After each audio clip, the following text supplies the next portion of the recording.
Selamat pagi, Oma, Opa, Bapak Ibu, serta saudara-saudari yang terkasih dalam Kristus. Kembali lagi bersama saya, Jessica, dan Oma Susi. dalam acara Oke hari ini, Orang Kudus hari ini, tanggal 6 Juni 2022. Oma, selamat pagi, apa kabarnya Oma? Selamat pagi, baik-baik. Puji Tuhan, baik. Tuhan. Oma, hari ini mau cerita mengenai siapa Oma? Saya cerita tentang Santo Nobertus. Santo Nobertus, oke. Saya udah penasaran nih Oma. Santo Nobertus ini siapa dan bagaimana masa kecilnya Oma? Dia orang dari Santen. Dia adalah pendiri kongregasi Nobertin. Dan dia lahir di Jerman sekitar tahun 1080. 1080, dia seorang anak yang baik semasa kanak-kanak dan hidupnya juga senang. Dia bisa tinggal di istana Kaisar Henry V dan di sana dia sangat berbahagia karena hidupnya mapan dan bersenang-senang, pesta pora.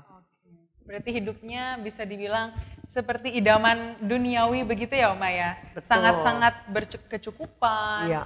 menduduki istana dan yang dia pikirkan hanyalah ingin memperoleh kedudukan terhormat pada masa itu ya, pada dia kecil ya. Iya. Lalu Oma, setelah dia merasa bahagia dengan yang sudah dia miliki, apa yang terjadi setelah itu Oma? Satu waktu ada satu petir yang menyambar, sedangkan dia waktu itu sedang naik kuda, berkendara kuda, dia naik kuda dan karena petir begitu kerasnya sehingga dia terpelanting. Dia terpelanting dan dia tidak sadarkan diri. Setelah dia sadarkan diri itu dia merasa sangat dekat dengan Tuhan. Dan dia merasakan bahwa rahmat Tuhan itu dia dilimpahi oleh rahmat Tuhan yang hadir pada saat itu. Ya. Jadi kita bisa lihat dari kehidupannya dia yang semulanya berkecukupan, tapi satu momen itu hadir ya Oma, sehingga itu membuat sebagai titik tolak begitu ya, ke arah hidup yang baru gitu. Dan mungkin bisa diceritakan Oma, bagaimana saat itu dia perlahan-lahan mengubah pikirannya? Dia waktu itu mungkin memang Tuhan sudah berkehendak lain ya. Sehingga dia diam-diam dia ingat bahwa semasa kecil itu dia ingin jadi seorang imam. Dan dia berpikir untuk kembali menjadi seorang imam dan waktu itu kemudian dia masuk biara Benediktin. Dan berarti kita bisa melihat panggilan Tuhan hadir kepada beliau dan akhirnya pun ia berkeinginan untuk menjadi seorang imam dan itu terkabulkan ya Oma. Ya. Dan pada akhirnya bagaimana nih Oma yang dilakukan oleh Santo Nobertus sebagai seorang imam gitu? Dia sebagai seorang imam itu bekerja keras, ngajak umatnya untuk mengubah cara hidupnya yang terpusat dalam hal duniawi. Wujud dari cara mengubah hidup itu bagaimana Oma? Dia menjual barang-barangnya, dia memberi contoh kepada umatnya, dia jual barang-barangnya dan dia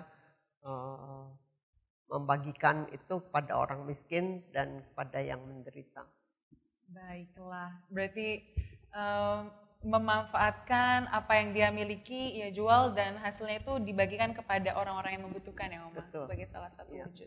Dan tadi di awal Oma bilang beliau mendirikan salah satu kongregasi begitu ya. Oma bisa ceritakan kongregasi apa itu dan apa yang menjadi fokusnya?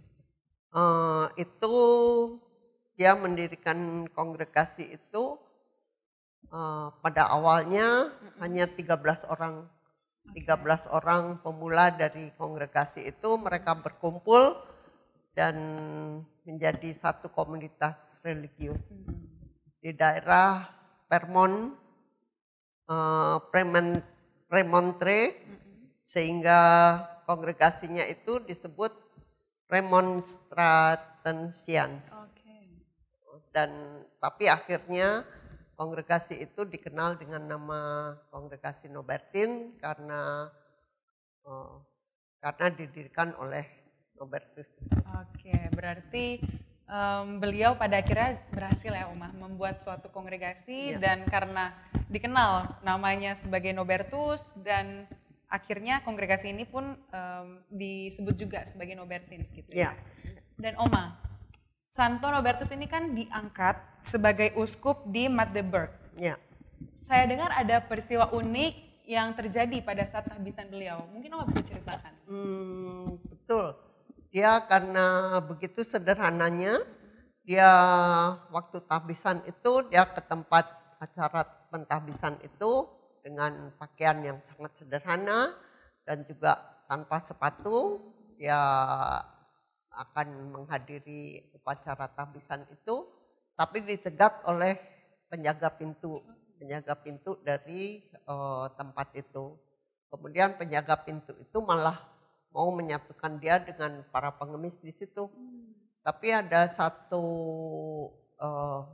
ada umatnya yang mengenali dia.